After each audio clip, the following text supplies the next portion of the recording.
Durante varias semanas, Wilfredo Miranda intentó convertirse en lo más parecido a un topo para hurgar en las cloacas del poder y confirmar lo que algunos manifestantes decían, que se había usado armas de guerra contra ellos, que un número indeterminado de personas murieron en ejecuciones extrajudiciales perpetradas por policías y paramilitares del gobierno de Ortega. Y algo muy inquietante, que algunos de esos disparos fueron hechos desde posiciones privilegiadas y con extraordinaria precisión. En julio de 2018, Daniel Ortega le dijo a CNN en español que los paramilitares no son tales, sino personas que lo que han hecho es organizarse para defenderse. El gobierno de Nicaragua siempre ha negado el uso de paramilitares y de armas de guerra en su respuesta a los manifestantes. Con esa investigación, Wilfredo Miranda ha ganado el Premio Iberoamericano de Periodismo, edición número 34, Rey de España. El premio está convocado por la Agencia EFE y la Agencia Española de Cooperación Internacional del Ministerio de Asuntos Exteriores español. Wilfredo Miranda y su familia han recibido varias amenazas de muerte. Lo normal en Nicaragua, ni más ni menos. Comienza Camilo, que hablando se entiende la gente, aunque a veces cuesten.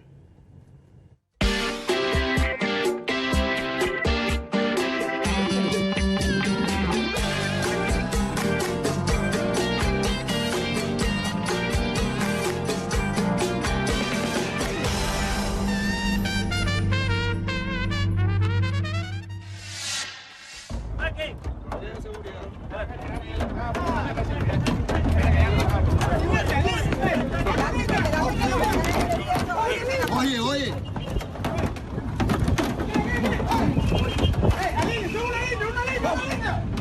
Una línea.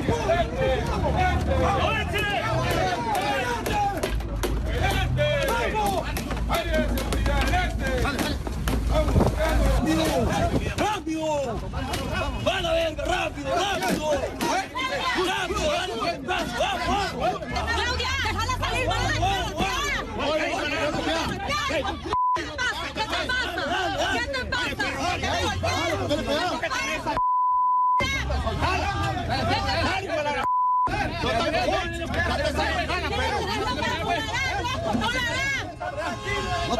No tapes. Eso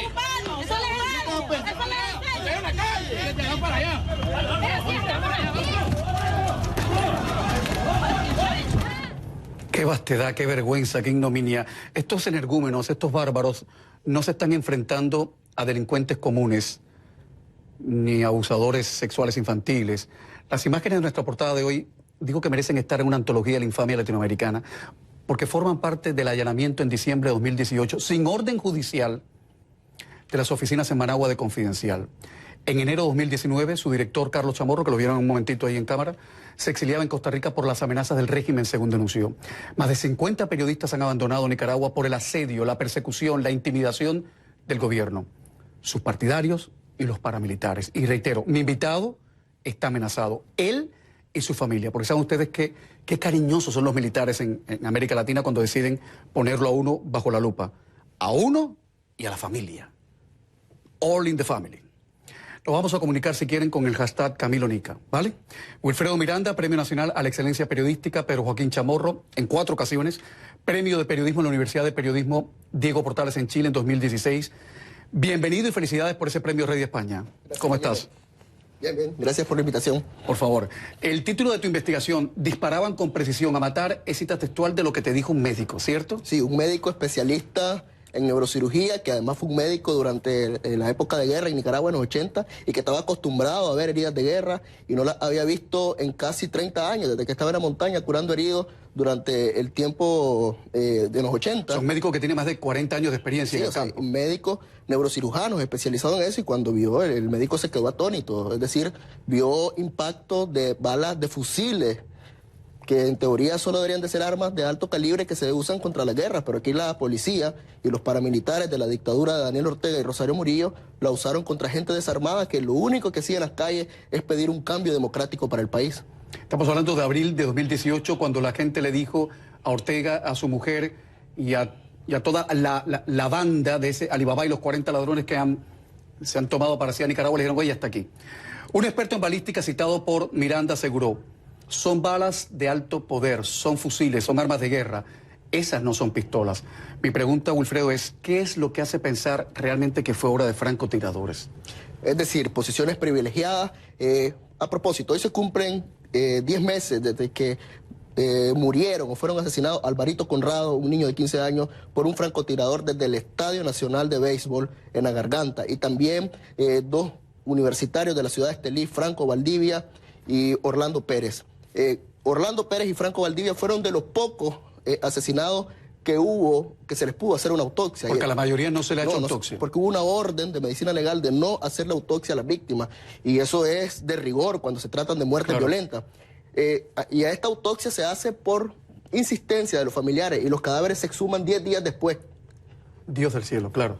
Y lo que dice la autopsia es que estos muchachos, los disparos entraron desde arriba hacia abajo, es decir, posiciones privilegiadas. ¿Quién puede hacer eso? Es decir, estos chicos... O sea, por la trayectoria de las balas que entran de arriba hacia abajo, se puede colegir que fueron francotiradores. Alguien que estaba arriba, o sea, y eso con una pistola de 9 milímetros no llega. No, claro, claro. Es decir, lo que vos decías y lo que dicen los médicos, en el análisis también que nosotros logramos hacer del arsenal de la muerte de los paramilitares, identificamos 7 tipos de armas de guerra: ametralladoras PKM, rifle AK-47, rifle Galil, es decir, armamento pesado. Estamos hablando de pequeños cañones. Yo conozco nada más el AK-47, que durante 2 años de mi vida lo tuve que usar. Y es un arma muy sencillita, pero es un monstruo para matar gente. Sí, además había Dragunov, es decir, armas sofisticadas. Que solo el ejército puede tener. En teoría. ¿Cuándo y cómo empiezas a investigar lo que a todas luces Daniel Ortega y su mujer no quería que se publicara, que se supiera? Desde el primer día. Yo desde el 20 de abril, desde el 19 de abril, perdón, yo asisto a medicina legal la mañana de... ¿Pero cómo entras? ¿Credencial de confidencial? No, yo no entro porque desde antes de esta crisis, los periodistas independientes tenemos vetada toda la entrada a las instituciones públicas. ¿Y están fichados? Claro, estamos fichados, y más los de Confidencial, los de la prensa. Yo llego y yo espero a los familiares que vienen saliendo de medicina legal y yo me encuentro en principio con un patrón. O sea, lo obligan a firmar un documento donde dicen no queremos autopsia y le quitamos todas las responsabilidades a la policía. Eso me parece alarmante. ¿Eso fue lo que disparó la alarma, lo que te llamó la atención? La alarma, pero además... Yo entrevisté a la mayoría de los 20 muertos que vieron en los primeros 3 días de las protestas y yo me encuentro con... ¿A los familiares de los 20 muertos? Sí, a los familiares de los 20 muertos, y yo lo que me encuentro que son, me decían, el disparo es en la cabeza, en el cuello, en el tórax, toditos decían lo mismo. Entonces, a mí se me prende la chispa de la curiosidad y me dicen, ok, o sea, no es un disparo en la pierna, es decir, son disparos certeros. Y yo comienzo a hablar con médicos que son funcionarios públicos del Hospital Lenín Fonseca, que es el principal hospital de neurocirugía en el país. En Managua. En Managua.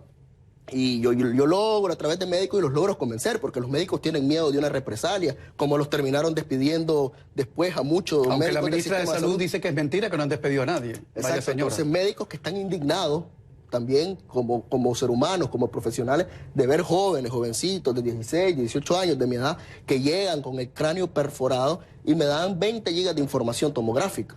Y entonces yo tengo que aprender a usar el tomógrafo, a leer la tomografía, pero claro, yo lo hago superficialmente y yo me aboco con otros especialistas en neurocirugía, con médicos especialistas en balística y encontramos este triángulo de la muerte. O sea, estos disparos... Era siempre el mismo patrón. El mismo patrón. Disparos muy certeros en la cabeza. Cuello y el tórax. Nada más. O sea, y además con balas tan grandes, de ahí no te salvas.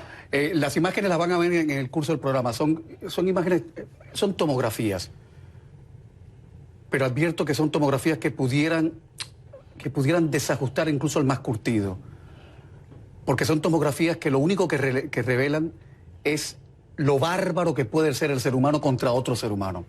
Hablando de las tomografías, el hecho de que el gobierno ordenara que no se hicieran autopsias, quiere decir que esas tomografías que te dieron en el Hospital Lenín Fonseca, los médicos de allí, que me imagino que mantenemos el anonimato para protegerles el pellejo, esas tomografías tienen un valor incalculable. Exactamente. Esas tomografías, a falta de autopsia, constituyen una prueba fehaciente de los crímenes de lesa humanidad que se cometieron en Nicaragua. Y no lo digo yo, o sea, lo que comprueba, o sea, lo que comprueba mi investigación son ejecuciones extrajudiciales por policías y paramilitares al mando de Daniel Ortega y Rosario Murillo. 6 meses después, el grupo de expertos internacionales de la CIDH que llegó a Nicaragua y constituyó un grupo muy especializado, me pidió las tomografías a mí para incluirlas en su informe final, que complementan... Y corroboran tu versión. Y corroboran, y ellos dicen, a ver, aquí no hubo una intentona de golpe de Estado, como dice la dictadura, lo que hubo fue una masacre. El grupo, por cierto, estos dos señores se lo cargaron también. Sí, o sea, le dijeron, tienen que irse del país. Antes, ellos tenían que presentar su informe final, que es un informe demoledor, y el gobierno dijo, no, aquí no presentan nada, y los expulsaron de inmediato. O sea, como hubiera hecho Luis XIV, que decía, el Estado soy yo, el Estado soy moi, como hubiera hecho Nerón, como hubiera hecho Stalin. Igualito. Increíble. O sea, tomaron un avión, menos de 2 horas después ya estaban en Washington y el informe se presentó después, porque en Nicaragua no se pudo presentar, porque la dictadura no quería que le dijeran ahí mismo, en el terreno, en Managua, que habían mandado a disparar a matar. Dime una cosa, colega, esas tomografías que... ¿Pueden pasar algunas tomografías, por favor, al aire?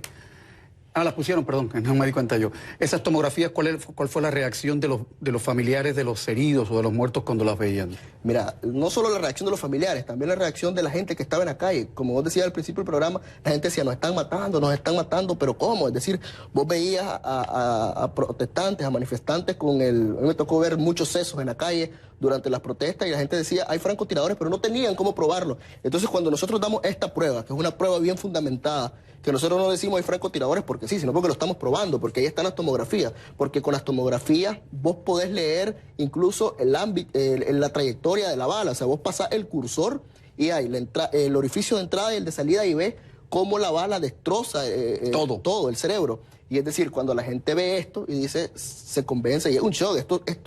Esto se publica el 26 de mayo cuando habían apenas 79 muertos en Nicaragua. Y después, ahora, 10 meses después, tenemos más de 350 muertos con el mismo patrón de ¿Y la muerte. repercusión cuando salió tu investigación? Fue muy fuerte, es decir, nuestro sitio, demasiadas visitas.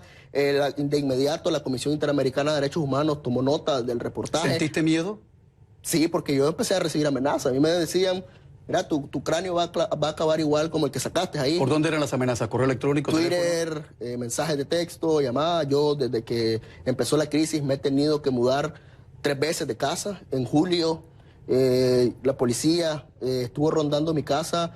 Eran 5, entre 6 personas, 6 oficiales con ACAs, y ellos llegaban a mi casa a rondar hasta que un día decidieron llegar, que iban a requisar, pues, que andaban haciendo una requisa. ¿Pero tenían su orden judicial? No, sin nada.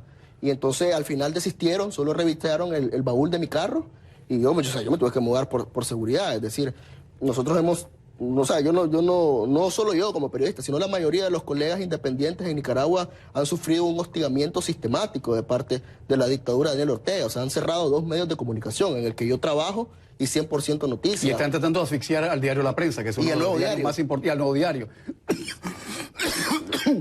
Y además, perdón, lo están haciendo con el mismo guión de Maduro. O sea, bloqueo los insumos, no te dejo publicar y te reduzco a la red. Exactamente. ¿Cómo qué te digo? ¿Tus viejos están en Nicaragua? Sí, están en Nicaragua. ¿Estarán viendo el programa? Seguramente, porque son fan tuyos. Ah, les mando un abrazo. Esto es un mensaje como un ciudadano, ¿eh? Nada de ni CNN, ni ciudadano americano, como un ser humano. Entiendan que cualquier cosa que le pase a la familia de este hombre por estar en este programa, la responsabilidad es del gobierno de Ortega y Murillo. Entiéndalo así de claro. Voy a poner publicidad y después vamos a detenernos, si te parece bien, en algunos casos que tú describes en tu investigación. Okay.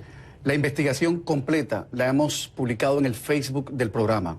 La investigación ha sido corroborada por la Comisión Interamericana de Derechos Humanos y por otros grupos de derechos humanos. En términos generales, todos los grupos de derechos humanos que se han asomado a la barbarie nicaragüense coinciden con lo que este hombre ha dicho. El premio Rey de España no es un premiecito, es uno de los premios más importantes del periodismo iberoamericano. Lo digo para si los sapos y los partidarios irredentos del gobierno quieren descalificar a mi invitado, que lo tengan por favor en cuenta. 3 minutos de publicidad y seguimos hablando, aunque a veces cueste.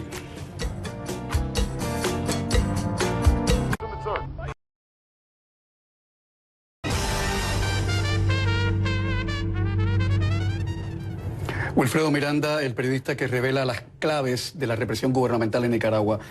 Con el hashtag Camilo Nica, la gente está diciendo cosas muy bonitas, ¿eh? Te mandan abrazos, besos.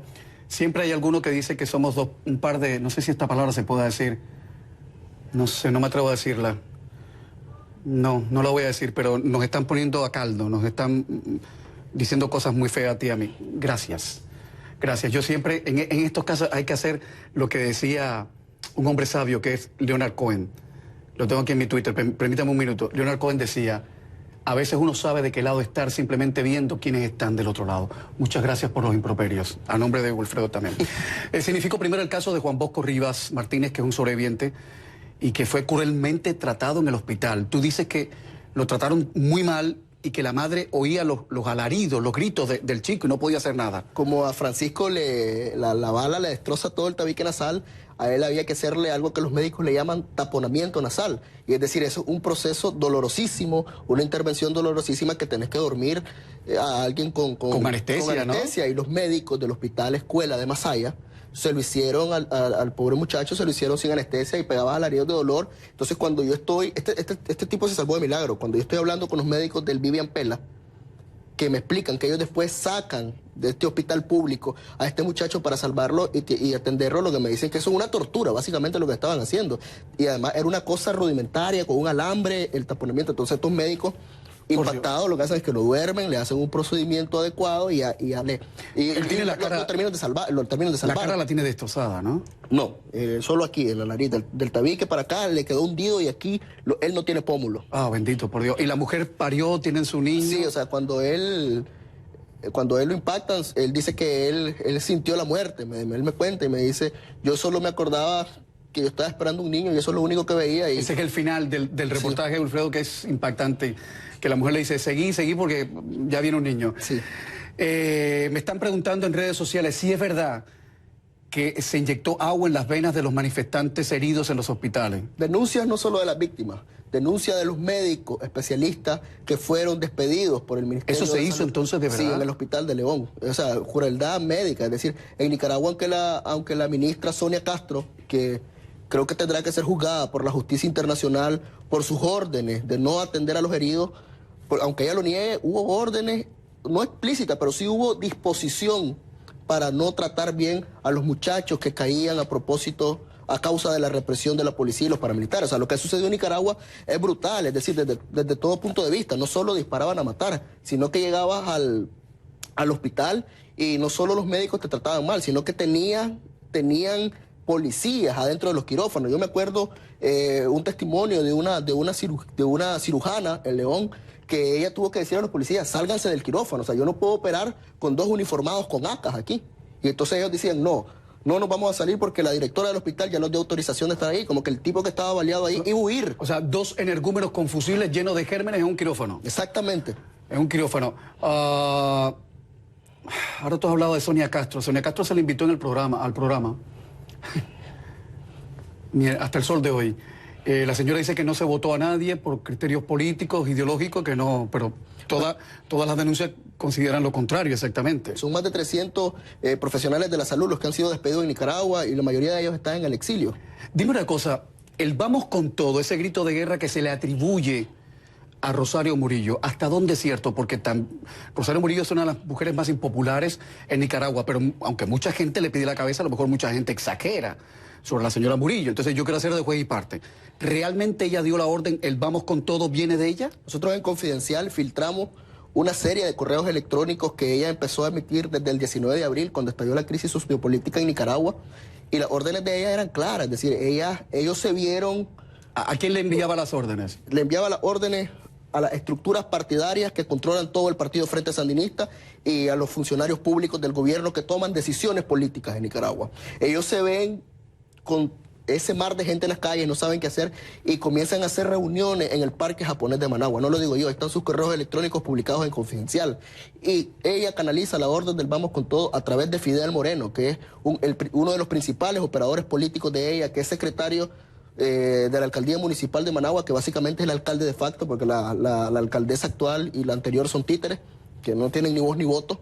Y entonces este tipo llegó y le dijo a todos los secretarios políticos, que son los que son el engranaje del gobierno para hacer mover sus filas partidarias, le dice, vamos con todo, es decir, vamos a callar esta protesta. Es decir, la respuesta de la dictadura contra las manifestaciones pacíficas fue exagerada, desproporcionada y absolutamente violenta. O sea, yo estaba en las calles. El 20 de abril, cuando a mediodía hay esa reunión, hace 10 meses hoy, hay esa reunión en el Parque Japonés y se da la orden vamos con todo. 3, 4 horas después estaba cayendo Alvarito Conrado, el niño mártir de Nicaragua. Yo estaba ahí en la catedral, 15 años, y le pegaron un francotirador desde el estadio Nacional Denis Martínez, donde hoy la selección de Puerto Rico se está prestando para ir a jugar una serie amistosa a Nicaragua, un francotirador le dio en la garganta y ese niño, sus últimas palabras fue: me duele respirar. A Nicaragua todavía le duele respirar. Esa misma noche en Estelí cayeron Franco Valdivia y Orlando Pérez, o sea, francotiradores desde la alcaldía de Estelí les dispararon, y después que les dispararon los paramilitares, los simpatizantes del régimen los arrastraron como perros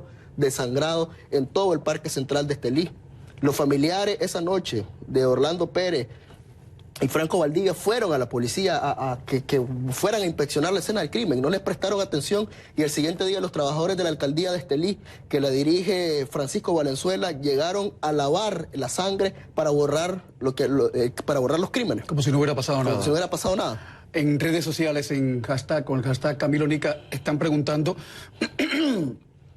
hasta qué punto, ¿por qué realmente Rosario Murillo fue la persona que da la cara, la primera que da la cara durante las manifestaciones? No sé, todo el mundo esperaría que tenía que haber sido el presidente Ortega. Ella es la que da la cara.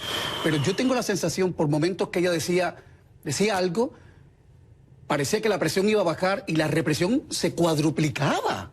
Vino lo de la universidad, la cantidad de balazos que le echaron a una iglesia con gente adentro, o sea... Me vino misericordia. Por cierto, ¿qué se sabe de Levi Rugama? Porque me dijeron que lo sacaron de la cárcel. A Levi Rugama y a todos los muchachos de León, continuamente en el sistema penitenciario, porque ese es otro drama, más de 760 presos políticos y los están golpeando continuamente en la cárcel. La Comisión Permanente de Derechos Humanos denunció un día de esto que Levi ha sido tratado de manera muy brutal en la cárcel. Pero La Modelo. está vivo todavía. Está vivo, pero lo golpean, es decir, los tienen aislados en una celda que se llama el Infiernillo, donde apenas pueden respirar. Ese chico estuvo en el programa y contó en vivo lo que estaba pasando bajo las balas de la policía, el ejército, y tuvo una valentía extraordinaria. Y ahora, lo que te preguntaba, ¿por qué, cómo se explica que esta señora Rosario Murillo fue la primera en dar la cara? Mira, hay muchas versiones, pero usualmente yo como periodista yo solo reafirmo la versión que yo puedo corroborar. Muchos dicen que Daniel Ortega no estaba en el país en ese momento, que estaba en Cuba tratándose. Eso a mí no me consta. Lo que a mí me consta son los correos de Rosario Murillo, donde ella está dando las órdenes y está básicamente dando las directrices de cómo enfrentar esta protesta que se volvió nacional de inmediato, y ellos se sintieron arrinconados. Y es decir, yo recuerdo una frase desde hace mucho tiempo que me decía una colega y amiga a la que yo admiro, Sofía Montenegro, que ella me decía que la actitud siempre de Rosario Murillo es de responder con violencia cuando se siente arrinconada. Y es decir, el 18 de abril, el 19 de abril, la gente arrinconó al gobierno, y la reacción de Rosario Murillo fue furiosa. En la noche salió llamando a la gente minúscula, vampiros que chupan sangre. Es decir, era una reacción visceral. Que eran hijos de Satán. No sé. Pero, ¿por qué, digamos, ella tomó las decisiones? Porque ella manda, en el gobierno de Nicaragua ella manda, o sea, mitad y mitad manda, ella controla. Ella tiene su propio aparato en el Frente Sandinista. Ella desplazó a la vieja guardia del Frente Sandinista y creó su propio aparataje político que le responde directamente a ella. Te mencionaba a Fidel Moreno, a Bosco Castillo, ministro de la Juventud, entre otros. Y ella misma es una líder de opinión, porque eso se lo pregunto a todos los compañeros, colegas nicaragüenses que vienen. ¿Quién cree y quién presta atención a ese noticierito, a ese monólogo, a esa cantinela interminable de la señora Rosario Murillo en los canales del gobierno? Hoy ha citado el Salmo 67, porque yo no hablo por boca de ganso, ¿eh? Yo me leo todos los días lo que la señora dice, para enfurecerme, para reírme, pero lo leo. Hoy ha citado el Salmo 67, cita a Rubén Darío, dice que es Rubén, como si fuera el primo de Masaya. Estamos hablando de uno de los más grandes poetas de América Latina. Por Dios, ¿quién se cree lo que esa señora dice? Mira, los únicos que lo leemos creo que somos los periodistas, buscando las respuestas que el gobierno nos da. Así, cuando voy a llamar a un funcionario a entrevistarlo, pero ahí es un monólogo de ficción, parece una Nicaragua que no es la Nicaragua que nosotros vivimos, un monólogo de cinismo. Y has visto el uso de la ortografía absolutamente personal. Yoconda Belli dijo en este programa que el uso de la ortografía que hace Rosario Murillo es otro síntoma de poder. Rosario Murillo gusta citar a Rubén Darío y se atreve a modificar los versos de nuestro gran poeta. Le tuerce el cuello a Rubén Darío cada día. Pero es que ella es poetisa, ¿no? Sí. Voy a publicidad, querido colega. Pero antes, entresaco algunos de los momentos más importantes de la investigación con la que este hombre ha ganado el premio Rey de España. Los testimonios ciudadanos en Managua también coinciden con el uso de francotiradores en el Estadio Nacional de Béisbol, uno de los cuales supuestamente salvó la vida de Álvaro Conrado. El niño de 15 años fue herido en el cuello. Otra cita textual de la investigación. En Estelí, las madres de Orlando Pérez y Franco Valdivia sostienen que los tiradores estaban ubicados en la sede de la alcaldía municipal de esa ciudad. Ambos eran chicos universitarios, fueron heridos de forma mortal en el tórax y en el rostro respectivamente. O sea, el patrón de cómo los asesinos, a nombre de una ideología, actuaron y respondieron a las manifestaciones antigobierno en Nicaragua en abril de 2018. Ya volvemos. Sigue Camilo por Facebook y también en Twitter. Todos tenemos un sueño que perseguir y para lograrlo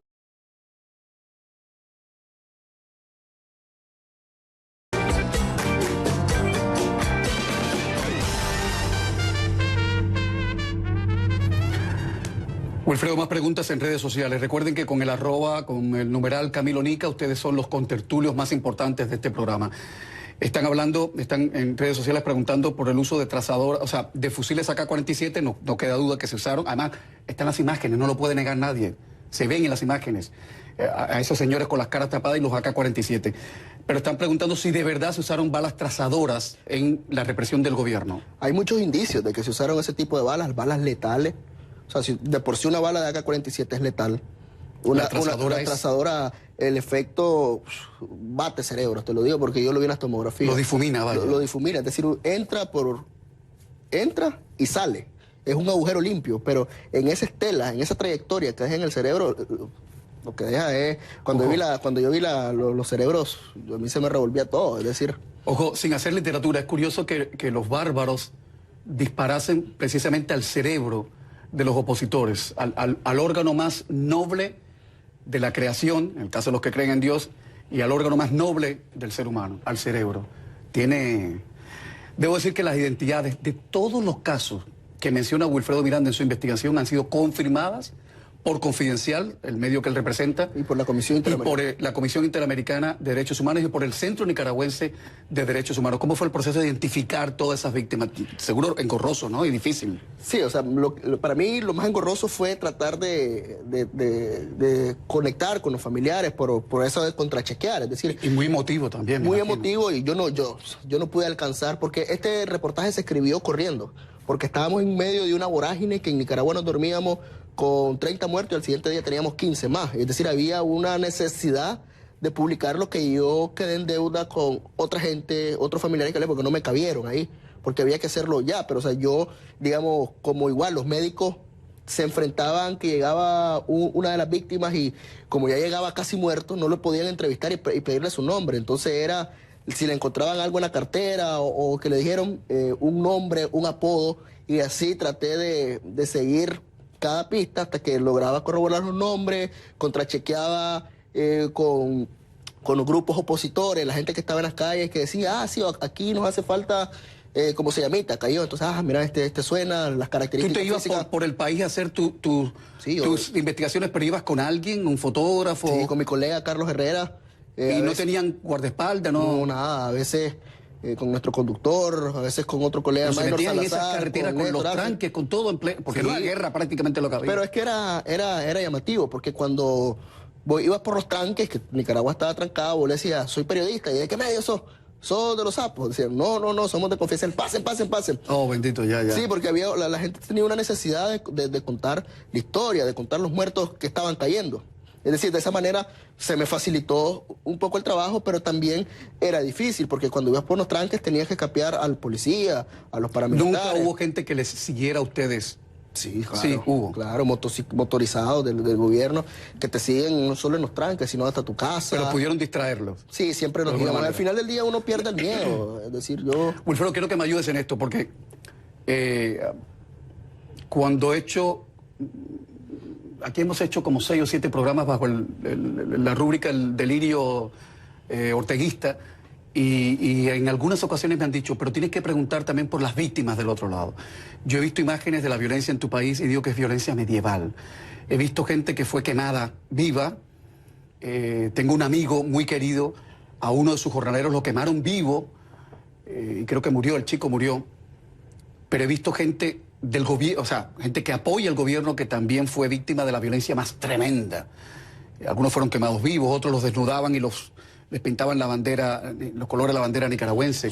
¿Qué opinión te merece eso como ciudadano nicaragüense? Lo repudio igual, porque la violencia creo que, pues yo no soy ningún tomador de decisiones, soy periodista, pero creo que la violencia no es el camino para mi país, ninguna otra guerra civil, pero desgraciadamente a eso ha empujado la dictadura. Son 22 policías que han fallecido durante todas estas protestas, pero yo siempre suelo decir que la violencia que usó el gobierno, los métodos perversos, científicos que usó el gobierno, no se compara a lo que la gente hizo. La gente se defendía con morteros, con bombas de mecate, con las mismas que derrocaron a Anastasio Somoza. Hubo armas en la gente, pero armas de bajo calibre, pistolas pequeñitas de 9 milímetros. Y vi también los adoquines de las calles. Los adoquines, sí, o sea, y es decir, y por cada 9 milímetros habían 35 AK, 25 Dragonov, es decir, o sea, ¿qué puedes hacer con eso? Yo lo que nunca entendí por qué Y ojo, no es que esté diciendo que la violencia está bien. Te entiendo, y es mi posición también, que quede claro. Yo lo que nunca entendí por qué el presidente Ortega, que ha ignorado sistemáticamente, ha ninguneado sistemáticamente a los periodistas nicaragüenses, porque que yo recuerde no ha dado una entrevista, ¿hace cuántos años? Desde que está en la presidencia. Porque por no ir no iba ni al Parlamento, ¿o no? No, y mandaba emisarios. Y mandaba a uno, Juan Pérez Los Paletos, para que fuera. Daniel Ortega es un gobernante ausente. Es un gobernante ausente que gobierna desde su búnker en el Carmen, y cuando sale es bajo a espacios controlados, que los controla su juventud sandinista, que lo controla la policía, y solo tienen acceso a él sus súbditos. Pero ¿por qué entonces le dio por hablar con Andrés Oppenheimer de CNN, con la agencia F, con la Deutsche Welle, y a todos le daba, creo que era la Deutsche Welle, y a todos le daba una versión totalmente distinta de lo que estaba pasando?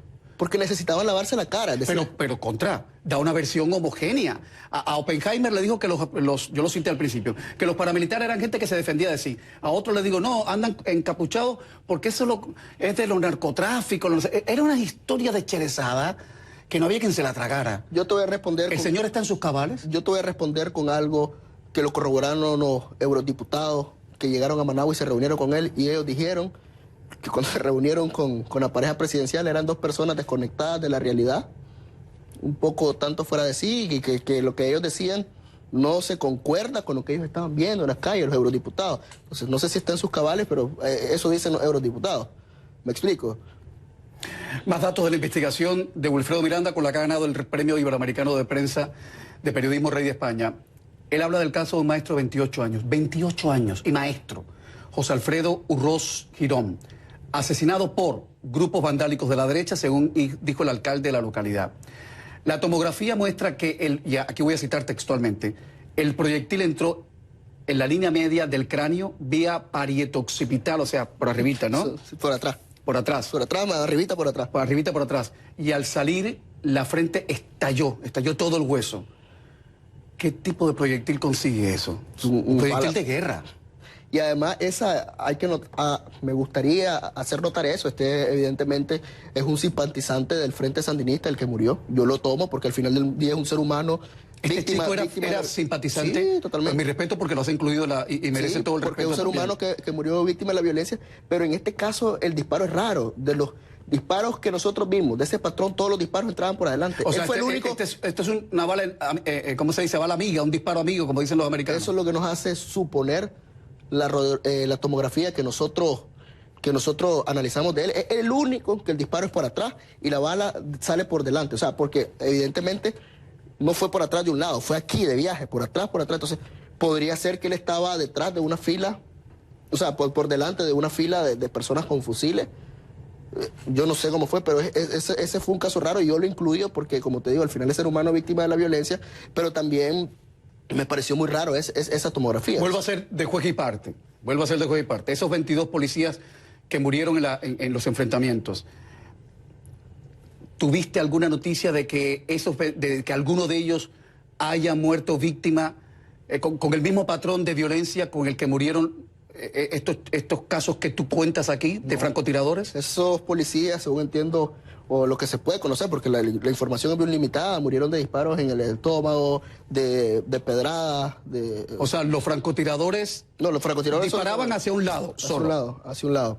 Y de hecho, uno de los policías víctimas que está en esa lista, la mamá dijo que Faber, no me acuerdo el apellido, el policía se llama Faber, la mamá está en el exilio, denunció que quienes mataron a su hijo fueron los mismos policías porque él pidió la baja cuando estaban haciendo la operación limpieza en Diriamba. Él pidió la baja porque dijo que se negaba a reprimir a la gente, y la mamá denunció, ahorita no tengo el nombre de la mamá a mano, denunció que fue la misma policía. Pero la madre tiene pruebas. Sí, según ella, sí, o sea, Habría que ver las pruebas ella tiene mensajes de texto, a ella la llamó un policía y le dijo, mira, esto pasó con tu hijo, pero no digas. Está preguntando en numeral Camilo Nica, hashtag Camilo Nica, ¿qué hay ahora en las oficinas de Confidencial, en la sala de redacción? ¿Qué hay después del allanamiento? Policías con AK. Desde el... ¿Todavía? Sí, así que nuestras oficinas están tomadas mano militar y por la dictadura. ¿Devolvieron las computadoras que se robaron? No, eso está asaltado. No sé si las están usando ellos o si dónde las tienen. O sea, nosotros nos asaltan el 13 de diciembre. Llegan tal cual ladrones en la madrugada, encañonan a los vigilantes de nuestra empresa de madrugada, cortan las llamadas, les quitan ellos los walkie-talkies, sus teléfonos para que no puedan comunicarse y nos desbaratan el edificio. 24 horas después vuelve la Dirección de Operaciones Especiales a tomarse mano militar el edificio hasta el día de hoy. Como un putsch fascista, igualito, como la noche de los cristales rotos en la Alemania de Hitler, igualito, como un putsch fascista. Y todos vestidos de negro con esos... Sí, son Dirección de Operaciones Espaciales. Con AK. Es lo que aquí llamaríamos el SWAT Team, ¿no? El Comando de Acción Rápida. Podría homogenizarse de esa manera. Dios mío, si una revolución tiene que defenderse así... por cierto, sigan escribiendo que estamos leyendo todos sus comentarios. A los adversarios ideológicos de Miranda y de Camilo, absténganse de los improperios. Las ideas se defienden con ideas, no con improperios y faltas de ortografía y barrabasadas. Ya volvemos.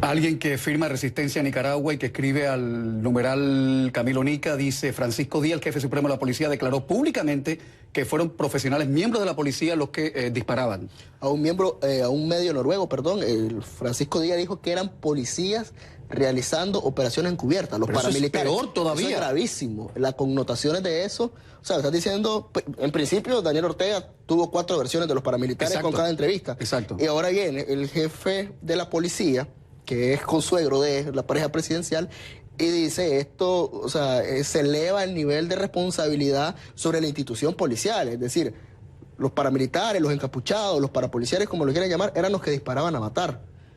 Decían que eran simpatizantes, todo. Pero ahora dicen que son policías, que son agentes del Estado cometiendo crímenes. Pero por Dios, si van a mentir, que mientan con una sola versión. Sí, se contradicen.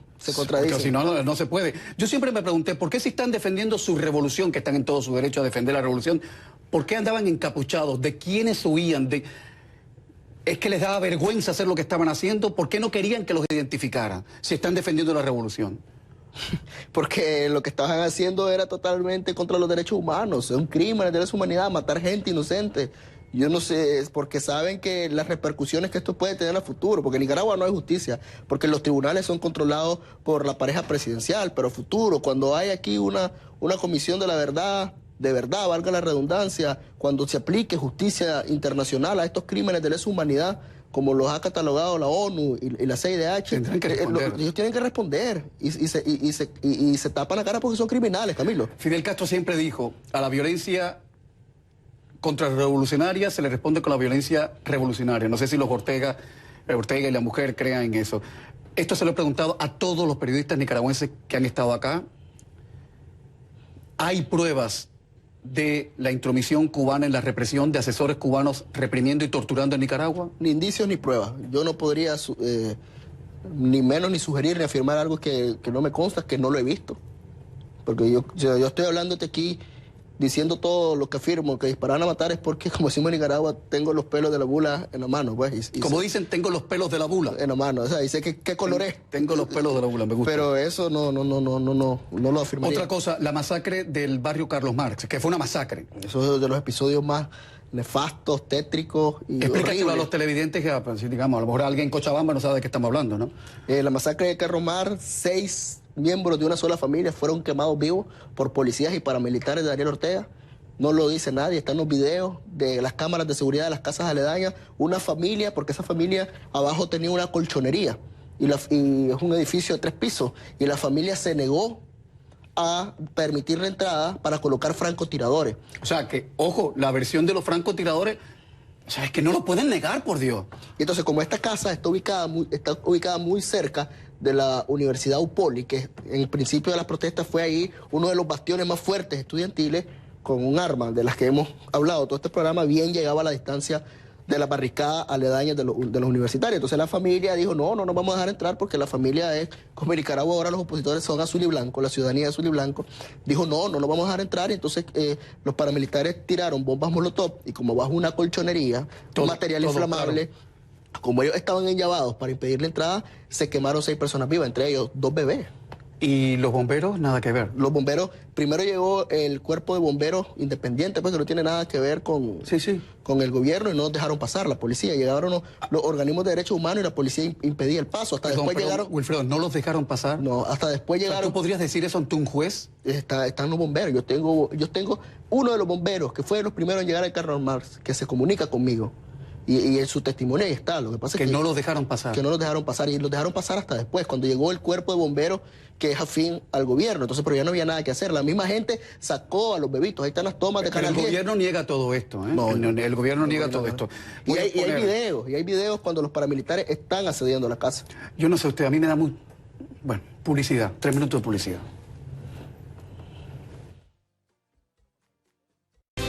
Vive en 5350 Park, nuestra tercera torre.